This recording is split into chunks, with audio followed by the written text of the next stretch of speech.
Now, Mr. Carney plans to continue the very policies that got us into this mess in the first place. In fact, he plans to go even further. $130 billion of additional spending above and beyond what Justin Trudeau had already promised will take the new debt that Liberals are projected to add over the next 4 years to $250 billion of inflationary, cost-driving spending that threatens our social programs and our future.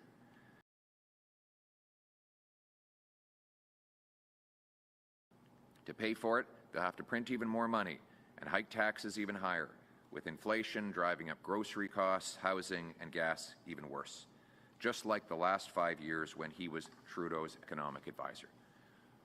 But the good news is, it doesn't have to be this way. We can choose change. We can choose hope. We can choose our future.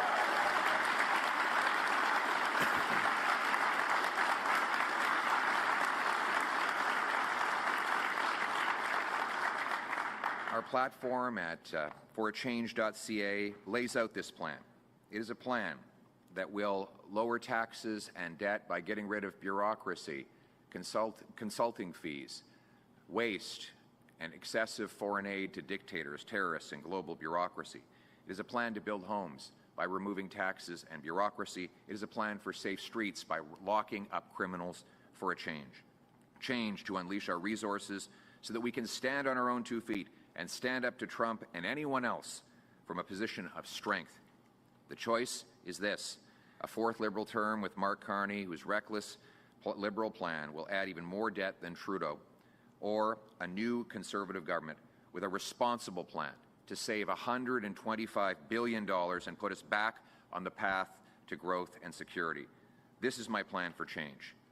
First, we will cut the Liberal deficit by 70% by cutting back on bureaucracy, consultants, foreign aid to dictators, terrorists, and global bureaucracies, slashing money for special interests, and unleashing $500 billion of extra economic growth by unlocking the power of our resources and home building. We will, thank you.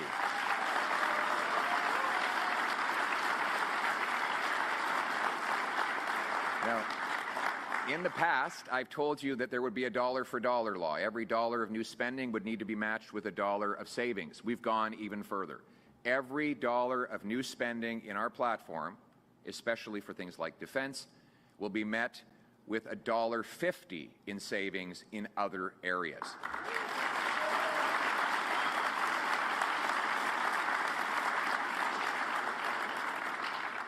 We will cut consulting fees that the government pays by $10 billion annually and almost $20 billion over the term.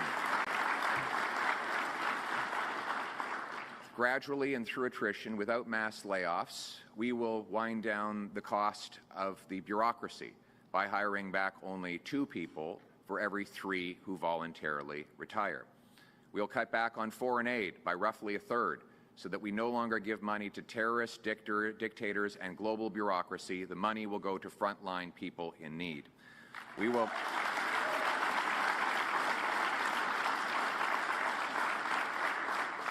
And we will also pass this spending discipline in law so that going forward, every time a politician or bureaucrat comes up with an idea to spend more money, they will need to find the exact amount or more in savings before the idea will even be considered. This is how single moms, small businesses, and seniors make their decisions. Whenever I spend money, I will think of it as my mother's money, a retired teacher. If she would not be happy with it coming out of her retirement funds, then I should not be happy spending it. Canadians have been pinching their pennies long enough. It's time for government to start pinching pennies as well.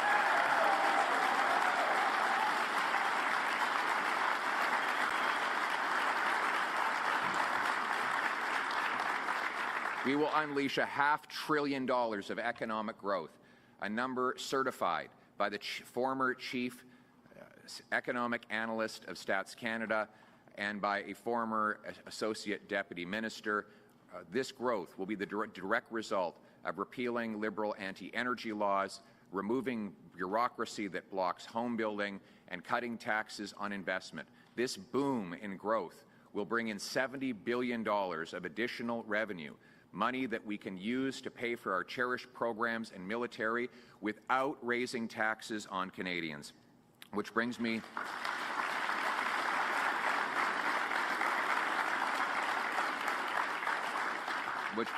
to my second plank, major plank, to bring an affordable life for a change. A Conservative government understands that a dollar left in the hands of the person who earned it is always better spent than a dollar in the hands of the politician who taxed it. And that is why Conservatives will cut your income tax by 15% to save almost $2,000 for the average working family for a change.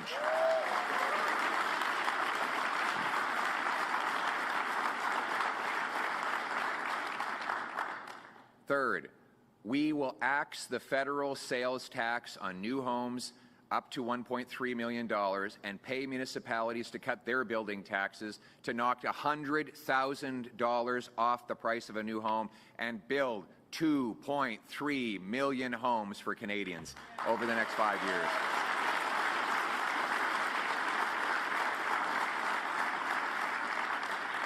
And we want those homes to be in safe neighborhoods, so that we will stop the crime for a change. We will lock up violent criminals and bring home safety.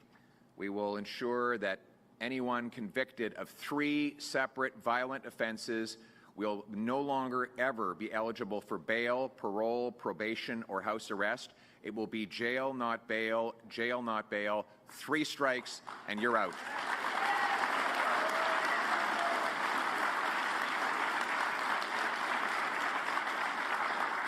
And we will put our own country first for a change. By repealing anti-resource laws Liberals have used to push us down and push our investment out, we will bring home the $500 billion that the Carney-Trudeau Liberals pushed to the Americans.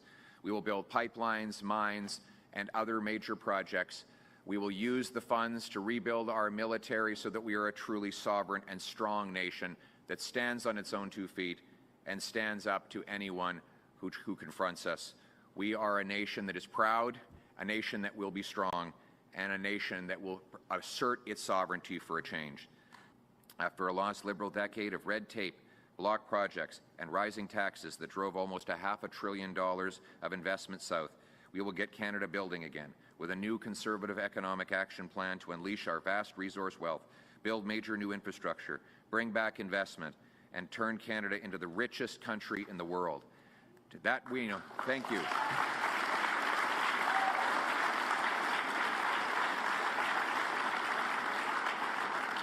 And by the way, richest country in the world is not just bragging points. It's not just to be at the top of the list of some OECD or G7 publication.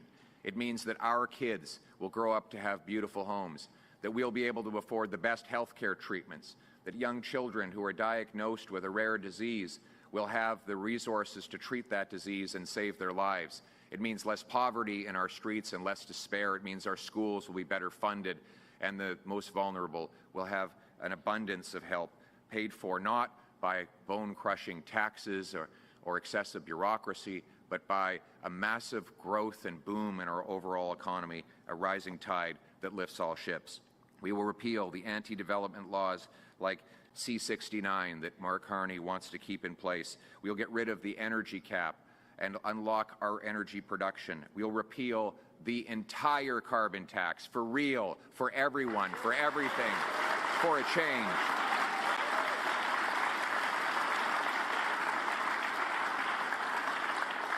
We will bring home safe streets by locking up the criminals. We will take action to stop border smuggling of guns. We'll inspect the incoming shipping containers, add 2,000 frontline CBSA officers, and we will have watchtowers along the frontier to stop drugs, guns, and stolen vehicles from coming and going. We will, with a 3 strikes you're out law, we will put serious offenders behind bars for life, and we will take action to end the tent cities, get people into housing and treatment and help. No longer will we accept the Liberal approach of allowing people to languish, half dead, bodies lying on the ground, overdoses in our communities These tent cities have been a terrible tragedy, a place where people go outdoors for effectively palliative care. We will end that by giving them hope that they can turn their lives around, get into housing, get their bodies clean of addiction, and reconnect with their families, because we're not going to give up on anyone. In fact, anyone who's out there suffering with an addiction, know this: we're going to provide 50,000 treatment spaces where you can go and get detox, counseling, group therapy, physical exercise, a job placement, and a home. So hang on, have hope, help is on the way.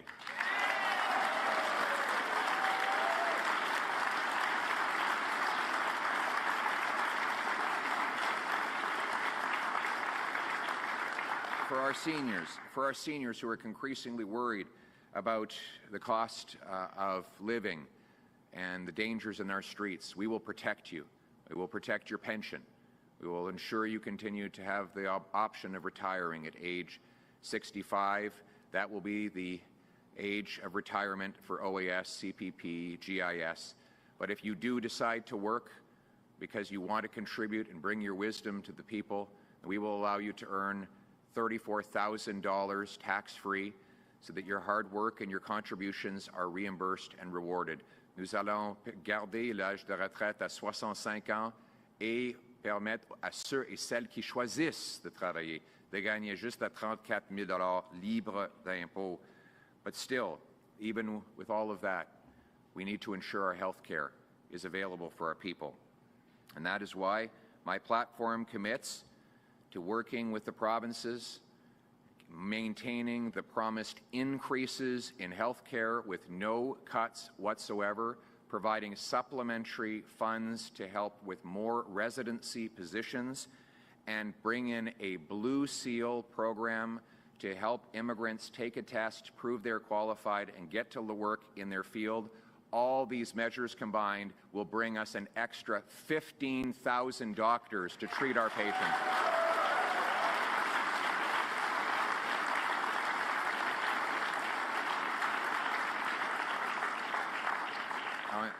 For a change, instead of the endless wait lines that we have seen. And we're going to make sure that our health care, our housing, and our jobs are not overwhelmed. We will end the fraud in our international student program, the temporary foreign worker program, and cap population growth so that we always add health care, housing, and jobs faster than we add people. We will fix the broken immigration system for a change.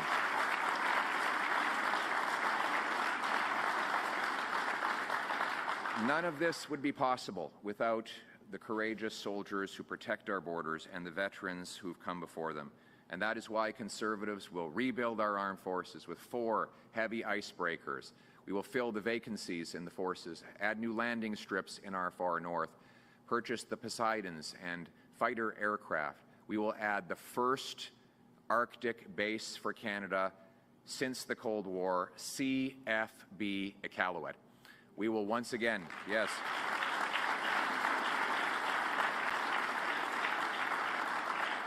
we will remove the bureaucracy and red tape so that our veterans can get the services they need, and our young veterans who come out of the forces in their 40s can get jobs working in the trades where they're given credit for the things that they learned in the forces. Let them earn big, powerful paychecks by going from helmets to hard hats. We owe them that, and we owe them everything else, and we will be there with our veterans.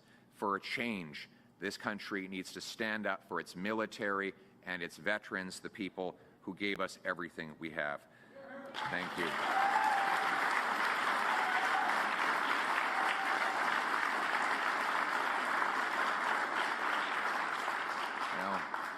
This is a hopeful message, and, this really is the choice. Do you want hope for a change, or do you want fear that keeps us in dissent with rising costs and crime and a 4th Liberal term? Liberals are trying to do everything in their power to make you forget about the lost decade they have foisted upon us. Over the last few weeks, Mr. Carney and his team have done everything to force you to forget. But Mr. Carney cannot run from his Liberal record. Not only was he Trudeau's economic advisor, who pushed for out-of-control money-printing inflation, but he has now recruited Justin Trudeau's entire team. He has Trudeau's top advisors following him around. I even caught him at the debate saying that Trudeau's advisory team was physically there with him. You noticed he didn't deny it. The same people writing the same, they literally took the same platform they had written for Justin Trudeau. They did a Control F, and they replaced Trudeau with Carney. Now, it's not me that's saying this was even a confession of a CBC commentator and very devout Liberal supporter. In fact, some people have said that Mr. Carney's spending is even more irresponsible than that of Mr. Trudeau's. That is what you're getting with a fourth Liberal term in office. A reckless plan for debt, decline, costs, and crime, or a responsible plan for change to bring home Canada's promise with the Conservatives.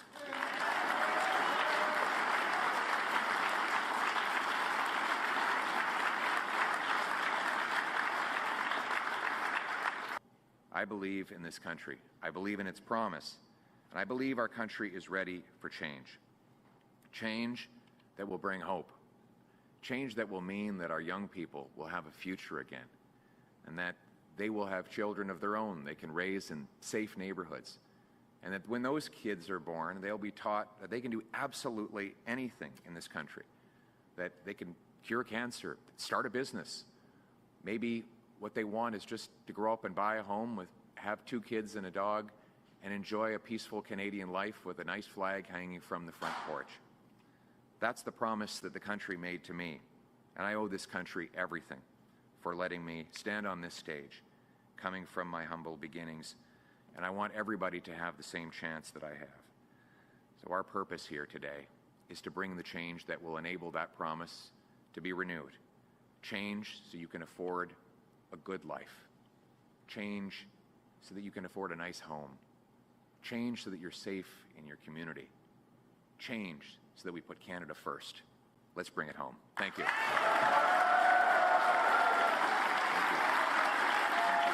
Thank you.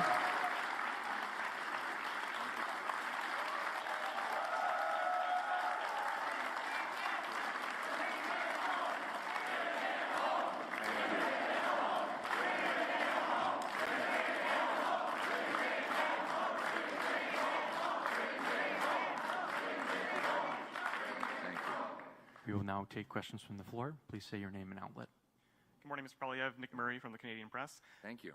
Your platform calls for $20 billion in revenue in the first year from tariff response, but you've previously said that a Conservative government would redistribute that to affected workers and tax cuts, and you've also said that you would look to pause tariffs in an early renegotiation of a new trade deal with the United States. So I'm wondering how you account for that $20 billion in revenue in year one with those variables at play and a $31 billion deficit already forecast. Yes, that's a very good question. So you're right, we are inheriting a very large Liberal deficit. It's actually $46.8 billion right now under the current Liberal government. And well, let's be clear, all of these deficits that we're talking about are inherited from the previous Liberal government. So let's not pretend that these deficits were created by anyone other than Mark Carney and Justin Trudeau. On the tariffs, I have to accept the numbers the government published. Mr. Carney has said that the tariffs will generate $20 billion. What I'm committed to is redistributing that money to Canadians through tax cuts and through targeted aid to industries that are directly affected. So I have said that we will be cutting taxes by more than $20 billion, by lowering income tax 15%, axing the sales tax on new homes, letting seniors have $34,000 tax-free earnings should they choose, axing the sales tax on Canadian-made automobiles, axing the carbon tax. So we will use the money to cut taxes on work, investment, energy, and home building, and also to eliminate the capital gains tax on any monies reinvested in Canada. We also have set up a fund, I think it's $2 or $3 billion that we have put aside to keep Canadians working. It's called the Keep Canadians Working Fund. It is going to be a loan program, but it's going to target those businesses that we know can survive and thrive in the future, but are trying to avoid layoffs in the short term while we go through this unfortunate and frankly wrong-headed tariff dispute that the President has wrongly pursued. So look, the bottom line is that with all this going on, we can't afford a fourth Liberal term of rising costs and crime. We need a change with a new Conservative government that will cut waste, cap spending, lower taxes, and bring home an affordable life for all Canadians. Thank you. Thank you. Next question. Thank you. Bailey Morton with Aurora today. Your platform talks about incentivizing development charge cuts. Yes. And backing cities who build housing with infrastructure funding. Local municipal leaders in Newmarket and Aurora have talked about how they need more funding to do this infrastructure building, and that without the infrastructure built, that's what delays housing. So how's your plan going to get housing starts up and building faster? This is a very good question. Over the last Liberal decade, housing costs have doubled, and the reason is that Liberals continue to build bureaucracy instead of building homes. As local governments jack up construction taxes, the federal government continues to give them rewards for doing so with more and more government spending. Mr. Carney is pledging to repeat all of the same Liberal policies on housing that got us into this mess in the first place. I want the opposite. I don't want to build bureaucracy. I want to build homes. So first, I will leave. The number one cost for a new home in Ontario today is taxes, direct taxes, sales taxes, land transfer taxes, development charges. The second biggest cost is bureaucracy, delays, zoning, permits, lawyers, accountants, lobbyists, none of whom build any homes. More money from a new home today goes to bureaucrats in buildings than goes to the carpenters, electricians, and plumbers who actually build the homes. So what I've said is to the cities, you need to follow my example of cutting taxes on home building. If you do, I will pay half the cost of your building tax reductions. The goal will be to cut municipal home building taxes by 50 grand, cut Canadian national home building taxes by roughly the same amount in order to reduce taxes on a new home build by 100 grand. Those municipalities that block housing, they will get less federal infrastructure money, very simply. I'm setting a target. Municipalities should be permitting 15% more homes every single year. And if they hit that target and beat it, they'll get more money. If they refuse, then they'll be getting less money. It's very simple. We cannot continue to pay local bureaucracies to block home building. We have to incentivize more construction. And, you know, we are near Vaughan. I think Vaughan actually just cut their development charges by about 50%. I think I have that right. Is that right? Yeah, so that was a good decision. I want to give them credit for that. And I congratulated Mayor Del Duca for that. I know that he's a different color than I am, but when you acknowledge good work when it's done. And I would reward Vaughan and municipalities like that for making the right decision, because we have to axe taxes if we're going to build homes for a change. Safe. Thank you. Mr. Poilievre, Joe Warmington from the Toronto Sun and Post Media. Hey, Joe. Nice to be here today. And thank you. I would be remiss as a reporter to not talk about what you talked about, and I want to talk about the platform, but just before that, you mentioned about this report out of the Privy Council. Yeah. Now, as a crime reporter, if you will, when I hear something like that, I cannot believe what I've heard. And it's such a stark contrast to what you talked about in your platform. But I do want to go back, if you can address that, how that's going to help fix it. But that is the most negative thing in my 40 years in journalism that I've ever heard about Canada. I don't see it too many places in the media, and I think it can't be glossed over. So I'd like to talk about that and how you're going to fix that if you win on next week. I think you're absolutely right. I am shocked that, like, this is not an interest group or an opinion columnist or even a think tank that has put out this report. And it is not even just a government department. It is the Prime Minister's personal department. Like, I think somebody has to ask Mark Carney, has he seen this report? His department wrote it. And what they are anticipating on the current trajectory is a total meltdown, a societal breakdown in Canada if we stay on the current track. Why this isn't blazing the front pages of every news outlet in the country right now is beyond me. Look, it's just unbelievable. Unbelievable. Like, it blows my mind. What they're actually saying is that, I'm just going to read some of these. More people, this is for the future. It's not enough for Mr. Carney to say, oh, well, the last 10 years is in the past, forget about it. Stop bothering me about the past, he will say. This is the predicted future his department foresees for Canada. More people may struggle to afford rent, bills, or groceries. The resulting stress could worsen mental health challenges. This would increase demand on social services. In 2040, upward social mobility is almost unheard of in Canada. Hardly anyone believes that they can build a better life for themselves or their children through their own efforts. Many worry about sliding down the social order. In 2040, owning a home is not a realistic goal for many. Inequality between those who rent and those who own has become a key driver of social, economic, and political conflict. In 2040, pursuing a post-secondary education is no longer considered a reliable path to social mobility. Fewer young people choose post-secondary education, and those who do see it less as a path to a successful career than a way to reinforce their membership in the, quote, elite. That's not my words. That's the government's words. The report paints a terrifying picture of a spiral of economic depression and cost inflation. People may lose faith in the Canadian project, it says. It forecasts that this may trigger people to, quote, emigrate to jurisdictions where they perceive upward social mobility or other higher standards of living are easier to obtain. If young workers leave, it may become harder to pay for our social programs for the older people in the country. And then this last line, it staggers me. That because groceries are expected to become so expensive, according to Mr. Carney's top government department, people may start to hunt, fish, and forage on public lands and waterways.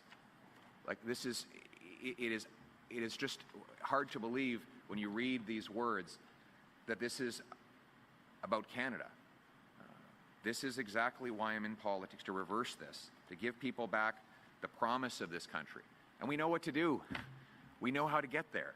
We have to unleash a plan for change, a plan that will cut people's taxes so their hard work pays off, that will remove bureaucracy so we can build over 2 million homes, that will lock up the violent criminals, that will unleash our resources to generate a $500 billion of extra economic growth that will fund schools and hospitals and opportunity for our people.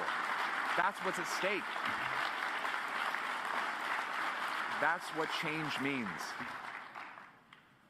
Thank you. Thank you. So the question that came to me, I should just say on the train, we will grant fast permits for large-scale projects like this, and we will make this an environment in which projects can get built. Nous allons livrer des permis très rapides pour des projets comme vous avez mentionné.